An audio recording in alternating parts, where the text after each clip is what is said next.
And we back.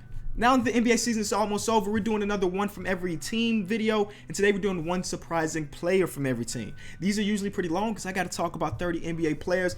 But I'll break it down very simple for you of what went into my mind when I was creating this video. What did I think about them before the season started versus what do I think about them at the end of the season? Was their performance surprising? Okay, and I'll break it down one by one. In the first one, 76ers.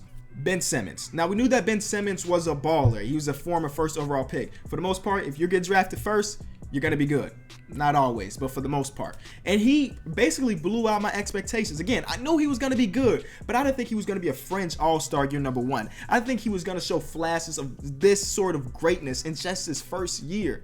Now, this team, Philly, was projected to win, I think they were projected to win 40 games on the season, and look where they are now. And Ben Simmons' productivity throughout the season is one of the big components of why they've been so successful. So Ben Simmons definitely surprised me. Next, we got the Milwaukee Bucks, and it's got to be Giannis.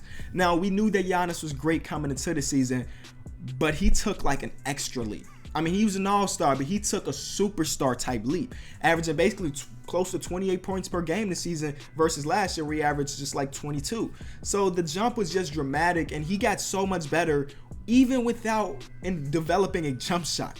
Again, if he ever got his jump shot ready, who's going to stop him in the league? It's not many people that will be able to. Next with the Bulls, it's got to be the marksman, Lauri Markkanen. Coming into the season, I was very iffy about the trade with Jimmy Butler, but I was super iffy about Lauri Markkanen as far as a draft piece. Because if you look at it on paper, he just didn't seem like a guy that would be good, especially not in year number one. But in year number one, Lauri blew us out of the water as Bulls fans. We're very excited about his future as a potential star. You know, we legitimately think he has star potential in his league, and he showed flashes of that. So he will be my most surprising player for the Bulls. Next, we got the Cavs. Believe it or not, can you guess? It's LeBron. How can it be LeBron, Kenny? LeBron has been the best player in the league for like 10 years now. The reason LeBron has surprised me this year is because he's even better than he was last year or the year before that. And right now, he's on pace to play every single game this season. He's never done that before. His motor is super high. He's averaging some of the most minutes of his career, and he has not rested a game. Not rested a game. And he's been unstoppable. If you ask me, he's second in my MVP voting. So LeBron, surprising from best in the league to still best in the league, basically. Now for the Celtics, it's actually Kyrie Irving.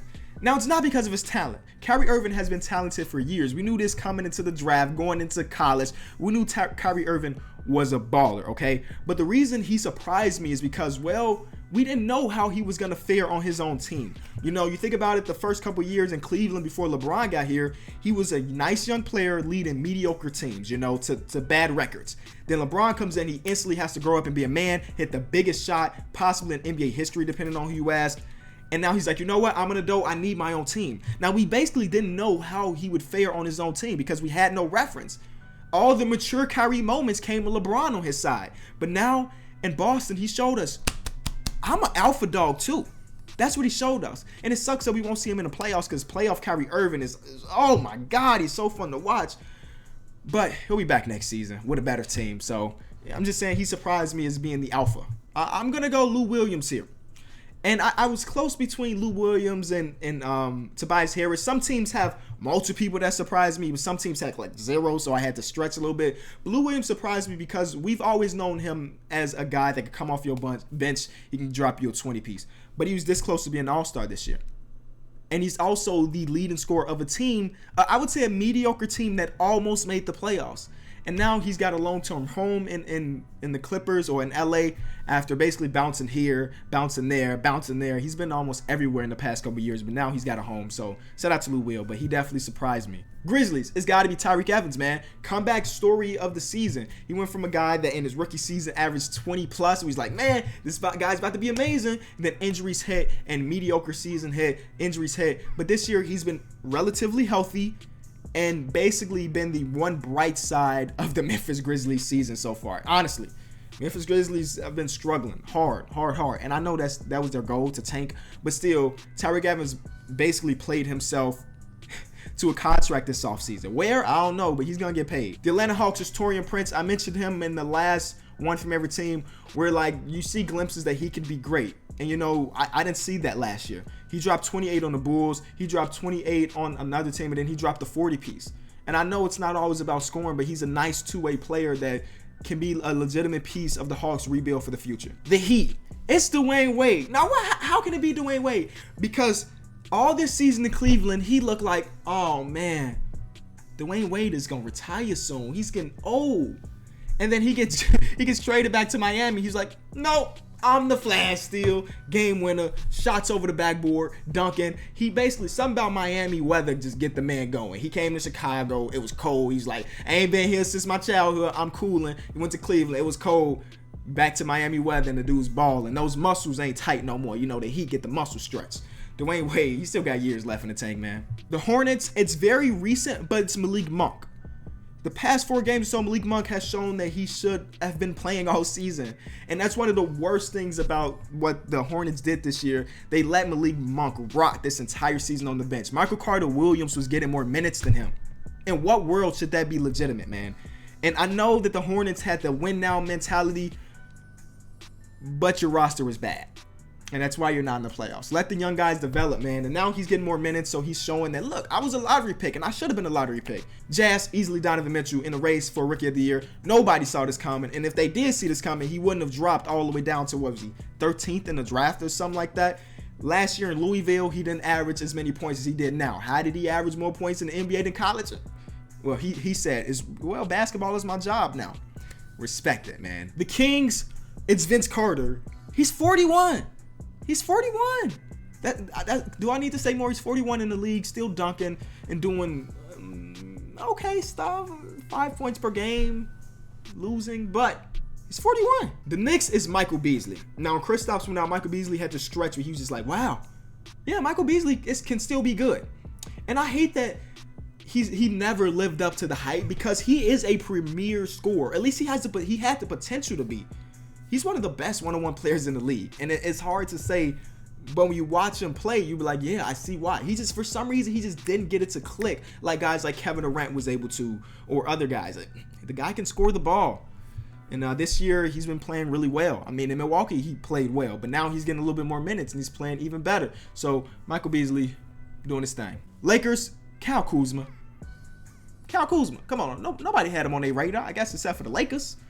And maybe even them, they kind of got lucky. Maybe they got lucky. I don't know. But Kyle Kuzma definitely surprised the world. Magic is Mario Hezonja. Now, I mentioned in the beginning of the season, I don't remember exactly what video, but I said something along the lines of, don't be surprised if Mario Hezonja is not in the league next year. Because his first 2 years are very mediocre. But this year, though he's not great, he took a step forward. I think he's averaging like 10 points per game, getting more minutes. And that's a good sign. Will he be out of the league next year? Probably not. But I thought he would be at the beginning of the season, so that's surprising. Mavericks is Nerlens Noel, because he had money on the table this offseason from Dallas, and he was like, you know what? No, I'm going to play this season and make somebody else pay me. No, he ain't playing. And he is playing. When he is playing, he's mediocre at it. So his surprising is not like all the other ones are like, yo, you doing better. But Nerlens Noel's like, man, you messed up. So it's very curious to see what his market is like this offseason, because I think he could still play somewhere. I just don't know where or for how much money. The Nets, easily Spencer Dinwiddie. Bounced around Detroit. He was in Chicago for a while. I don't think he actually played a single game for us, but he was in like camp for us. Bounced around. He found a home in Brooklyn where he became basically the #1 scoring option. So that's surprising. He is a legitimate contender for most improved player. Another guy on this list that I'm going to talk about next will probably win most improved player, but Spencer Dinwiddie definitely deserves some votes. Almost improved player of the Pacers, Victor Oladipo, went from an average starter to an all-star in one rip. He's at home in Indiana, and my vote for most improved player. Pelicans is Niko Mirotic. Even when he wasn't here in Chicago this year, he's averaged like 17. You was like, whoa, where is this Niko coming from? He made us win like 8 games in a row. And if we didn't win those 8 games in a row, come on now. We'd be in the tank. We'd be at the bottom of the tankathon race. But nonetheless, Niko just came out to play this year. And more surprisingly, he cut his beard. Pistons is Andre Drummond. Now, Andre Drummond was an all-star 2 years ago, led his team to the playoffs, and we're like, okay, he's looking good. Then the year after that, he took if you ask me, a huge step back. The team was mediocre, did not make the playoffs, and his numbers took a slight dip. This year, he became an all-star again, and the one thing that was surprising the most is that he doubled his free throw average. That's a step in the right direction. No, he couldn't lead his team to the playoffs again, but nonetheless, the free throw thing alone is great because they can no longer hack a Drummond. I mean, you could. He's shooting 60%, but it's way less efficient if you hacking him, you know? So that's a step in the right direction for his career. Y'all think about it. He's still really young. Really, really young. So he's still got potential left, man. Raptors is DeMar DeRozan. How can it be DeMar DeRozan when he's averaging less points this year? Because he's averaging more threes. You know? He's making like 1 3 a game. That's more than what he was doing last year, or the year before that, or the year before that. Basically, his entire career, averaging 1 3 a game, is the most he's ever done in his career, and it's a step in the right direction. You feel me? The whole team in general, I could talk about this team for 40 minutes. It's one of the more entertaining teams in the league, if you ask me, just like how they broke it down. But the fact that they changed their entire style is very impressive to me. The fact that DeMar DeRozan has agreed to shoot more threes is going to make him more lethal when the playoffs come. Very excited to see what they do in the playoffs, though. Rockets is Chris Paul, because we really didn't know how he would react to being a second ball handler. His entire career, he's been the pound the ball point guard. But now with James Harden on his team, we just didn't know at the beginning of the season. We didn't know if it was going to work out. Well, look at the standings. It worked out pretty well, if you ask me. So he definitely surprised me with taking a new role and accepting it. Spurs is LaMarcus Aldridge because he's having the best year of his career, when last year it just wasn't that, dog. He wasn't mediocre, don't get me wrong, but he wasn't the Portland LaMarcus that got him the big deal in San Antonio. And then he came to San Antonio, the offense was ran differently than what he was used to. He went into Pop like, Pop, I want to trade. And then Pop was like, you know what? We're going to run the offense through you. That's what they did this season. They're a playoff team without their best player. And LaMarcus Aldridge is one of the main reasons for that. So he definitely surprised me by stepping it up. Suns, all right. Listen here, Suns. I sat here for a while trying to think of the Suns player, looking through the roster, looking at numbers. I don't know. Devin Booker's not surprising because he's scoring the ball. That's one thing we know Devin Booker can do. So if you're a Suns fan, let me know in the comment section below what player surprised you, because I don't know. Josh Jackson wasn't surprising because I knew he had talent. You know, the rookie's not surprising. TJ Warren has been good. You know, I don't know. I just don't know what it is with them. I just ain't got much to say. So I'm sorry, Suns fan. I know it's a lot of y'all that watch the videos. But let me know instead of me letting you know. How about that? Thunder is Paul George. Paul George's entire career, recent career, earlier in his days, he wasn't the guy because of Danny Granger. But like his entire career, he's been the number one guy.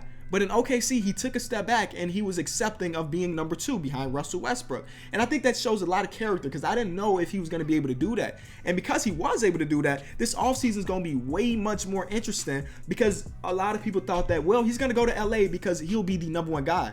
But it seems like he don't care about being the number 1 guy. He kind of just want to win, it seems like. So that was surprising to me. His entire season has been very surprising. Timberwolves is Taj Gibson. Who knew that the 30-year-old Taj Gibson was going to have the best year of his career this year? And the reason it's surprising to me because when they signed Taj Gibson, I didn't think it was a good idea. I didn't, because I thought they needed more floor space, and Taj Gibson ain't that. Yes, he's shooting more threes this year. Yes, he's shooting more threes, but I thought they needed a nice stretch forward to fill out that starting 5. But Taj Gibson is sliding there perfectly. I mean, the team is not amazing. Don't get me wrong. They're barely hanging on to the playoff spot, but he did fit well, and he had his moments where you like, yeah, he deserved to be there. Trailblazers, it's CJ again. CJ surprised me because when Damian Lillard was out, CJ kept them afloat, you know, and I was very curious to see how CJ would react to being the number 1 option. He's been the number 2 basically since his second year in the league, or second or third year. Whatever year he won most improved player, he's been basically second guy because Damian Lillard has been relatively healthy his entire career. But when that period of time where Damian Lillard wasn't healthy, CJ was like, you know what? I got it. And he did. And he did. Don't be surprised if somewhere in the near future CJ wants his own team, dog. The guy, he can score enough. And last but not least, the Warriors. I gotta go with Quinn Cook. All right. Quinn Cook has been balling. Steph Curry went out and Quinn Cook was like, y'all need another version, a lesser version of Steph Curry? I'm your guy. And now it's got him a contract. They had to waive Omri Caspi to give it to him, but he got a contract. He's going to be there for, I think it was 2-year contract or something like that, but he's there to stay. And that wraps it up. Let me know in the comment section below your most surprising player from this season. If you enjoyed it, be sure to leave it a like. We'll be back soon. Listen to my podcast. Link is in the description. Newest episode just dropped like a couple hours ago. Be one of the first to listen. All right, peace.